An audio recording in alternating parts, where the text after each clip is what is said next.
Bonjour à tous et bienvenue dans IDF1 midi. Ravi de vous retrouver comme chaque jour. Vous le savez, le vendredi, nous avons un invité particulier, un invité média. Aujourd'hui, nous recevons Sébastien Follin. Bonjour Sébastien. Bonjour. Bienvenue sur notre plateau. Merci. Alors, vous avez beaucoup d'actualités. On va en parler pendant toute cette émission. On va également revenir sur votre parcours. Vous pouvez dès à présent poser toutes vos questions à notre invité Sébastien Follin. Le numéro de téléphone, c'est le 0892 780 777. Et comme chaque vendredi, bien sûr, je suis accompagné de Kevin. Bonjour Kevin. Salut à tous, ça va? Oui. Tout va bien, Sébastien? Toujours. Prêt pour 45 minutes Oui, ça va. d'une émission très intense. Oui, très... oui, et puis en plus j'ai rien à faire, ça va, je travaille pas moi. Là, je suis invité, donc pour une fois c'est nous qui travaillons, c'est pas vous. Exactement, donc je suis au repos aujourd'hui. Bon alors beaucoup d'actu effectivement on va le dire tout au long de l'émission. Oui, alors il y a une émission sur France O tous les jours, le Labo. Le Labo, tous les soirs à 22h05, 22h05, 22h10, 22h15 selon la fin du programme en prime time. 45 minutes culturelles où on mixe la culture justement, où on s'amuse à recevoir des gens de divers horizons, un invité grand public qui est donc cinéma, musique, théâtre, et puis un invité dans des arts où on donne un peu moins, auxquels on donne un peu moins la parole, l'art contemporain, BD, ça peut être des photographes, enfin c'est des gens qui sortent des bouquins sur des tatouages, il y a un peu de tout, donc j'aime bien cette idée de mélanger un peu les gens et de faire se rencontrer des artistes d'art contemporain, par exemple des peintres avec des réalisateurs ou des chanteurs, et puis il y a 2 chansons en live acoustique. Très bien. Il y a également l'émission de TV5 Monde. Exactement, qui s'appelle Acoustique. Là, c'est une hebdomadaire qui existe depuis 10 ans. Moi, ça fait 6 ans que je présente cette émission. 40 émissions par an, donc j'en suis déjà à 250 émissions où j'ai vu passer sur le plateau la fine fleur de la chanson française et francophone. Donc là, on est vraiment très large. Cette semaine, on a fait, par exemple, Amaury Vassili pour du très grand public, Émilie Simon, Charlie Winston, Nadia, enfin voilà, c'est un univers assez large aussi, 26 minutes, 5 chansons de l'album de l'artiste et puis une interview. D'accord. Sur TV5 Monde, donc le week-end sur la France, la Belgique et la Suisse. Et les horaires sont différents puisque la chaîne est diffusée dans le monde entier. Nous avons des millions de téléspectateurs. J'aime bien le dire, ça flatte mon ego. Mais je crois que l'émission fait pas loin de 30 millions de téléspectateurs chaque semaine. Mais c'est énorme. Quand on dit 30 millions de téléspectateurs, on s'aperçoit de ce que ça représente Absolument pas, d'autant que TV5 Monde est le deuxième réseau mondial de diffusion. C'est une chaîne francophone, donc on est sur l'ensemble des continents. Alors vous, quand vous voyagez, je pense que vous l'avez dans votre chambre d'hôtel, mais il y a beaucoup de gens qui vivent dans les pays qui sont soit francophones, soit francophiles, qui regardent cette chaîne. Ouais. Et il y a également une émission qui va bientôt commencer sur France 2, une émission sur l'environnement, c'est ça? Oui, alors c'est un documentaire dans une case, la case que je présentais l'année dernière sur France 2, qui s'appelle d'ailleurs toujours Grandeur Nature, mais qui n'a plus de présentateur. La case documentaire du dimanche après-midi et les grands documentaires nature de France 2. Et j'ai signé un documentaire qui s'appelle Vacarme en haute mer sur la pollution sonore chez les mammifères marins. Donc ça fait 1 an que j'enquête autour du monde sur la communication entre les mammifères marins, entre les dauphins, entre les baleines, entre les cachalots, et voir un peu quelle est l'incidence de notre activité sur la communication de ces animaux. Il faut savoir que nous sommes 2 milliards à vivre sur les côtes. Il y a des bateaux, 60 000 bateaux en permanence sur les océans, des recherches pétrolières, des sonars militaires, tout ça crée un véritable vacarme. Et le propre de cette enquête, c'est d'essayer de voir un petit peu comment le bruit que nous produisons arrive à perturber ces animaux. Donc c'est à la fois instructif et très spectaculaire. Un chiffre que je cite, que j'aime bien citer, quand on a un spectre auditif, nous, humains, qui n'est pas le même que les mammifères marins. Dans les océans, au-delà de 20 mètres, vous ne voyez plus rien. Une baleine descend à 300 mètres de profondeur, donc dans le noir absolu. Un cachalot descend jusqu'à 3000 mètres de profondeur. Un dauphin descend autour de 300-400 mètres. Donc ils ont besoin du son pour se repérer, pour socialiser, pour communiquer tout simplement. Ils entendent beaucoup plus que nous, des fréquences beaucoup plus basses et des fréquences beaucoup plus hautes. Un marteau-piqueur sur la côte, comme par exemple les travaux qu'il y a eu à Nice par exemple, pour l'aéroport de Nice, un marteau-piqueur, un dauphin ou une baleine l'entendra à 60 km de la côte. mais 60 km, mais avec une intensité très très forte. Donc c'est quelque chose qui perturbe. Ça veut dire que l'ouïe des mammifères marins, c'est équivalent à notre vue à nous. Donc si on perturbe leur audition, on les aveugle. Et donc ça crée de vrais problèmes et on peut imaginer, et il y a de plus en plus de preuves scientifiques qui vont dans ce sens, que les échouages des mammifères marins sont en partie dus à ces problèmes de pollution sonore. D'accord. Voilà. On reviendra sur toute cette actu. Il y a eu aussi un livre il y a quelques mois qui est sorti en mai dernier. Donc on reviendra sur tout ça durant l'émission. Je suis là, à votre disposition. Alors, ne bougez pas, il faut vous accrocher. Alors, on va revenir un petit peu sur votre parcours. Vous avez démarré très jeune, à l'âge de 15 ans, en tant qu'animateur radio. Oui. Je crois, c'est bien ça? C'est bien ça, oui. J'ai commencé sur Radio Arc-en-Ciel, une radio associative à La Réunion. J'étais au collège et j'ai un copain de classe qui m'a proposé de venir faire de la radio un jour. Moi, je voulais faire... alors, ma première vocation, moi, je voulais être pilote d'avion comme beaucoup de gamins, mais j'avais poussé le truc. Je voulais rentrer... écolo, ah oui, mais bon, à l'époque, on n'avait pas forcément la conscience écolo. On était... non, je voulais bosser, moi, dans l'armée de l'air. J'avais postulé pour une école militaire et tout, et j'ai pas été retenu. Et donc j'avais quand même gardé j'étais passionné d'aéronautique, donc je voulais bosser dans l'aérospatiale, quelque chose comme ça. Et puis à 15 ans, donc j'ai un pote qui me propose de faire de la radio avec lui, et là j'ai vraiment été piqué par le virus. Et très rapidement, alors que c'est quelque chose qui me terrorisait vraiment, parler derrière le micro et tout, j'étais vraiment terrorisé par ça, mais je m'explique pas pourquoi. C'est quelque chose qui m'a rapidement accroché et j'ai très rapidement su que ça allait devenir mon métier. En tout cas, j'ai tout fait pour... Quand même à l'âge, là c'était à 15 ans, à 19 ans, vous étiez quand même sur les matinales de RFM, où là voilà, c'est aussi une autre exposition. Réunion, à La Réunion, oui, toujours. Et puis ensuite il y a eu la télé, il y a eu tout ce que l'on sait. Et en 2000, alors là ça a été votre arrivée à Paris. Oui. C'est grâce à ça qu'aujourd'hui on vous connaît beaucoup plus. Il y a eu également la météo sur TF1, après Alain Gillot-Pétré. Comment vous êtes arrivé à TF1 en fait? Comment ça s'est passé? Il y a eu un coup de fil? Un hasard, oui, complètement. C'est un coup de fil. Alors, il y a eu un messager. Parce que ils sont tombés sur une cassette de moi à La Réunion au moment où Gillot est mort. Ils ont cherché donc quelqu'un pour venir compléter l'équipe de la météo, qui était à l'époque composée de Evelyne Delia et de Catherine Laborde. J'avais participé à un festival météo en 97, je crois, ici les Moulineaux. Je faisais la météo à La Réunion, entre autres. Et donc, quand vous faites ce festival, vous laissez votre météo. Et donc, ils avaient été chercher dans l'ensemble des cassettes de ce festival météo, puisqu'il y avait quand même pas mal de francophones. Donc, ça leur permettait, et beaucoup de régions françaises, ça leur permettait d'avoir déjà un casting préétabli pour trouver quelqu'un qui pouvait succéder à Gillot. Et quand j'avais fait ce festival en 97, Evelyne Delia avait déjà repéré ma prestation, mais bon voilà, j'avais rencontré Gillot. Et aussi. Et ils ont appelé La Réunion, moi j'avais quitté La Réunion fin 99, ils ont appelé La Réunion pour avoir mes coordonnées, et à La Réunion, moi j'étais parti sans forcément laisser de contact particulier, ils avaient juste une adresse. Donc ils ont envoyé quelqu'un faire le pied de grue en bas de chez moi, dans le 19e arrondissement. Ma femme est rentrée de sa journée de travail, est tombée sur ce mec qui lui a donc demandé si elle me connaissait. Hop, elle a pris son numéro, et le soir en rentrant, elle me dit, moi je bossais à l'époque pour Michel Field, je réalisais plein de reportages musicaux pour son site internet à la télé.com. Ça faisait 5 mois que j'étais à Paris, et elle me dit, il y a un mec de TF1 qui te cherchait, je lui ai donné ton numéro. Alors au début j'ai créé une blague, puisque j'ai pas eu de nouvelles pendant 3-4 jours, et au bout de 4 jours j'ai eu un coup de fil de la direction artistique de TF1 qui m'a appelé. Donc voilà, on a réussi à vous retrouver, on voudrait que vous présentiez la météo chez nous, il faudrait que vous fassiez un essai, chose que j'ai refusée dans un premier temps.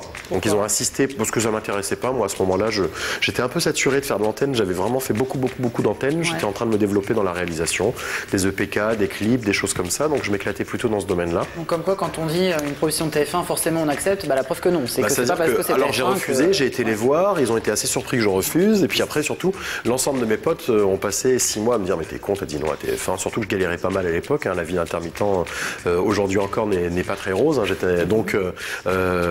je dis pas pour moi, mais quand je dis aujourd'hui, la vie des intermittents n'est pas très rose. Heureusement, je m'en sors beaucoup mieux aujourd'hui.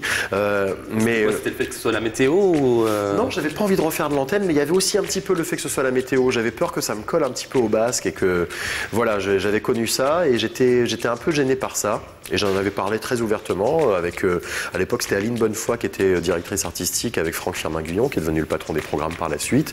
Il y avait Evelyne Delia, et donc ils ont essayé de me convaincre, là je leur ai dit non. J'ai donc passé 6 mois à faire mes réalisations. Puis au bout de 6 mois, l'antenne me démangeait. Ça faisait 1 an et demi que j'en avais pas fait. Et donc j'ai fini par les rappeler. Fin novembre. J'avoue, excusez-moi l'expression, on a un peu la queue entre les jambes en disant bon. Et surtout, je regardais la télé, je voyais pas de nouveau. Je voyais toujours Evelyne Delia, Catherine Laborde. Je me suis dit peut-être que la place est toujours libre. Je me rappelle, j'étais devant les buts de Chaumont en train d'attendre mon bus et puis j'ai laissé un message sur le répondeur d'Annie de Bonnefoy et 5 minutes après, le bus n'était toujours pas arrivé et Evelyne Delia me rappelle et me dit bon ben voilà, super que vous appeliez. Oui, la place est toujours libre, quand est-ce que vous pouvez venir? Donc j'ai fait un essai 3-4 jours après. Ouais. Et puis au moment des fêtes de Noël, ils m'ont appelé pour me dire que c'était bon et janvier 2001, j'ai commencé. D'accord. Et vous vous souvenez de votre premier bulletin? Un petit peu l'attention, c'était dans quel état d'esprit? Moi, je me rappelle surtout de mon casting à TF1. Je suis arrivé là-bas avec une espèce d'esprit guerrier en me disant bon, là, j'avais une image. Moi, je venais de la Réunion, et puis j'avais l'image véhiculée par les médias à l'époque. Je me rappelle, à l'époque, c'était la boîte à conches et les guignols. Non, mais il y avait une espèce d'image de violence qui était véhiculée de ce qu'était la télévision et TF1 en particulier. Et donc, je suis arrivé un petit peu le couteau entre les dents en me disant bon. Je vais assurer, ils vont pas te faire de cadeaux, ils vont être sans pitié. Et puis alors c'était totalement le contraire. Je suis arrivé avec des gens adorables qui m'ont vraiment mis dans de bonnes conditions pour mon casting, que ce soit les chefs de plateau, les cadreurs, tout le monde était là, très attentif, le réalisateur. Ils m'ont laissé le temps de me préparer. On a fait un premier bulletin qui était pas mal, qui était pas très bien. Ils m'ont dit écoute, il faut que tu le refasses parce que là, voilà, tout ça, faut que tu le refasses. Je me suis dit, à la fin du bulletin, je me dis bon, ben voilà, t'as tout donné, tant pis. C'est comme ça qu'on peut l'imaginer pour un casting. C'est marche ou crève. Pas du tout. Et hop, ils m'ont dit non, tu le refais, change un peu ça. Je l'ai refait. Le deuxième était en effet nickel par rapport au premier qui était plutôt brouillon. Et ce qui a permis de décrocher la place. Et puis ensuite, de la même façon, ils ont fait les choses avec beaucoup de douceur pour ma mise à l'antenne. J'ai dû faire 1 mois de doublon avec Catherine et Evelyne quotidiennement, à faire des trainings quotidiens. Puis après, quand ils ont estimé que c'était OK, ils m'ont mis sur le bulletin de la nuit. Pendant pratiquement 3 semaines.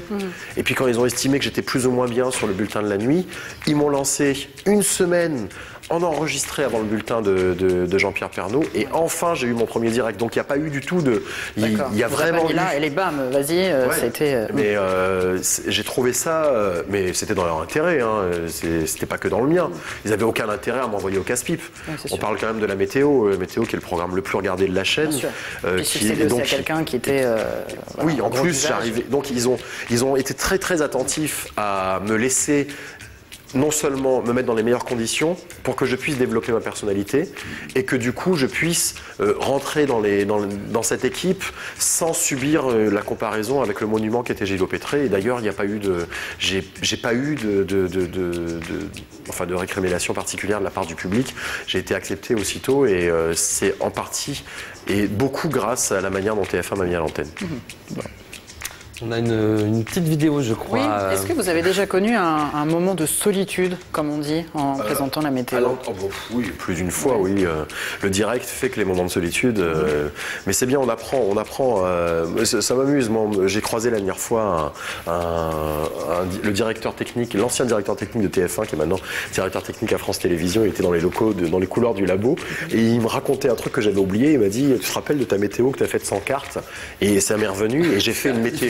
J'ai fait une météo, j'ai dû faire 3 minutes de direct sans carte avec derrière moi l'Amir de Bar, le machin.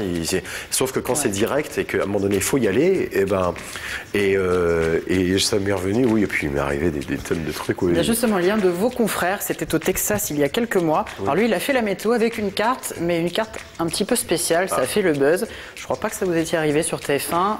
On regarde et puis on réagit après. Regardez. The next one behind that could affect us later in the week. This is how it looks tomorrow.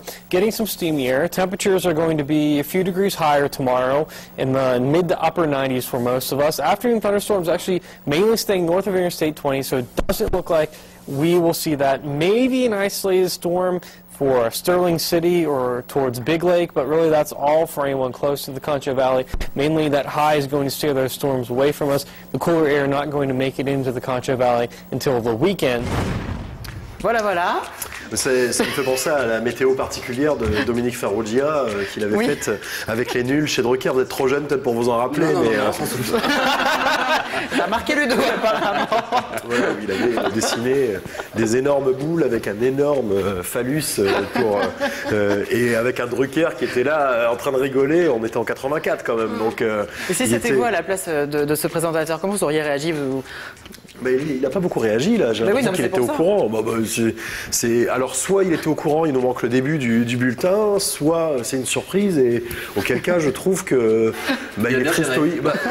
Oui ou non, c'est-à-dire oui, qu'à un moment donné, il n'a pas joué. Comme ça, quand il y a un truc comme ça qui apparaît, il faut peut-être faire quelque chose quoi. Ou alors c'est tous les jours comme ça. Peut-être. Il a une bite devant le front tous les jours. Voilà, le mot était dit, il était lâché. Excusez-moi. Alors on accueille sur notre plateau Isabelle de... Bonjour Isabelle. Bonjour Ludo, bonjour Kevin, bonjour Sébastien. Alors chaque semaine Isabelle prépare un petit questionnaire un petit peu saugrenu, un petit peu décalé pour nos invités. Donc comme chaque semaine, voilà, elle va vous faire le petit questionnaire. Un petit quiz en fait de choix. Donc vous êtes obligé de choisir une réponse. Très bien. Voilà, c'est la seule condition. Donc grenouille ou thermomètre? Grenouille. Antenne Réunion ou énergie Réunion? Réunion. Non. Énergie. Énergie Réunion. Soleil ou perturbation? Soleil. Coup de foudre ou dépression? Coup de foudre. Le lab haut ou le labeur? Les deux vont un peu ensemble actuellement. Les quotidiennes, ça prend beaucoup de temps, mais on va dire le labo. Polyvalence ou peur de disparaître? Les deux sont liés, donc je dirais polyvalence. Protection ou écologie? Écologie. La gauche ou la droite? Ça dépend, vous parlez de la main ou de quoi? Ce que vous voulez. La gauche. La gauche, pourquoi? Parce que je suis gaucher. D'accord. Il ne rentrera pas. Et en politique? Ça, par contre, je garde mes convictions politiques pour moi-même. Fondation Sébastien Grosjean ou Solidays? Ça, je peux pas choisir. Solidarité Sida, que ce soit la fondation de Sébastien Grosjean qui traite des maladies orphelines ou Solidarité Sida qui organise entre autres Solidays. D'ailleurs, je vous invite, merci de me tendre la perche, à vous rendre à Bastille pour voir Sex in the City, qui est une exposition gratuite et coquine sur la sexualité qui se trouve donc à Bastille. Vous allez voir, c'est une approche de la sexualité ludique et très très amusante et à la fois pédagogique. C'est donc à Bastille jusqu'au 4 décembre et vous pouvez y aller en famille à partir de 16 ans, parce qu'il y a des choses quand même très explicites. Et allez-y en famille, vous verrez, des fois on a du mal à parler à ses enfants. D'un seul coup là, il y a plein de choses qui s'éclairent. D'accord, donc on ne choisit pas. Cause humanitaire ou devoir humanitaire? Cause humanitaire. Vous préférez être piégé par un canular téléphonique ou par une vidéo gag? Une vidéo gag. Une vidéo gag, radio ou télé? Radio. Être sous le feu de la rampe ou derrière la lumière? Les deux. À terme, j'aimerais bien être derrière. C'est-à-dire que c'est un métier qui est assez gratifiant. Moi, ce que je fais, j'adore faire ce que je fais. Mais à un moment donné, c'est d'ailleurs pour ça que j'ai lancé une société de production, que je produis le labo, que j'ai coproduit le documentaire que je fais actuellement et qui va être sur France 2 en février, que j'ai d'autres choses. La société est en train de produire un documentaire sur la société qui s'appelle Souffleur de Verre produit un documentaire actuellement sur MCT Danse. On prépare des captations pour France 2. Ce qui m'intéresse, c'est d'être à un moment donné pas forcément soumis au désir des autres. C'est-à-dire que quand vous êtes à l'antenne, le jour où votre tête ne revient plus et aux téléspectateurs, aux producteurs et aux directeurs de programme, vous disparaissez. Et ça me déplaît comme précarité. Donc passer derrière me plairait bien à terme. D'accord. Evelyne Delia ou Catherine Laborde? Ça, je peux pas choisir. Après, sur les affinités, moi, je suis devenu très pote avec Catherine Laborde. Ce qui n'est pas du tout quelque chose qui soit en opposition avec Evelyne. Mais Evelyne était une super collègue, Catherine est devenue une amie. D'accord. Bulletin météo ou bulletin scolaire? Météo, scolaire, ils étaient pas trop mauvais, mais c'était pas non plus. Non, mais je garde pas un super souvenir de l'école. Alors, je garde un bon souvenir des années lycée. L'école, je sais pas, le primaire, le collège, je garde un souvenir. Oui, il y a des bons, mais globalement, ça me rappelle pas de bonnes choses. Vous étiez déjà un petit peu dans la vie active. En plus, quand vous étiez au lycée, vous aviez déjà fait de la radio. Oui, je faisais de la radio et tout. Mais Le système scolaire qui nous... je trouve que ça renvoie souvent à des formes d'humiliation, ça rabaisse, avec les notations, Enfin, moi, j'ai de très mauvais souvenirs de l'école et c'est quelque chose qui me garde un goût amer, même sur l'orientation, sur la manière dont on peut vous amener à faire des choses. Moi, je me rappelle d'un truc qui est hallucinant quand j'y repense. Enfin, j'ai la chance aujourd'hui de faire un métier que j'aime et qui me permet de bien gagner ma vie. Mais ça n'a pas été ma première motivation. Moi, quand j'ai commencé à faire de la radio, mes premiers salaires, je devais gagner 3000 francs par mois. Enfin, mais je m'éclatais. Et je me rappelle, les gens qui venaient nous voir, les quelques mecs qui venaient nous voir pour nous parler de boulot, que ce soit les conseillères d'orientation ou autres, on nous plaçait le salaire en premier. Alors, ce métier-là, tu vas gagner tant. Alors donc c'est pour ça qu'on se disait, bon bah alors je vais peut-être faire ça parce qu'on gagne tant, et sinon dessinateur de BD, mais non, il n'y a pas d'avenir dans le dessinateur de BD, il n'y a pas d'avenir. À aucun moment on nous parlait de passion, d'accomplissement de soi, d'aller au bout de quelque chose qui pouvait nous accomplir et nous épanouir, et je pense que c'est comme ça qu'on arrive. C'est pas, je pense pas que ce soit la langue de bois ou de la démagogie de dire ça. Souvent, même si on galère, quand on fait quelque chose qui nous fait, qui nous nourrit, qui nous épanouit. Je pense que c'est ce qu'il y a de mieux à faire. Être motivé uniquement par le pognon. En parlant de quelque chose que vous pouvez aimer, Shabada ou acoustique? Bon bah là, je vais être un peu dans l'ego trip, l'acoustique. C'est quand même la meilleure émission musicale du PAF. Dernière question. Oui, dernière. T'as aimé ou pas? J'ai aimé. Ouais, merci. Ça, c'est personnel aussi. C'est alors heureuse, c'est ça. Merci beaucoup Isabelle pour ces questions. On va faire une petite pause et on se retrouve juste après la pub avec notre invité Sébastien Follin. A tout de suite. À tout de suite. Midi.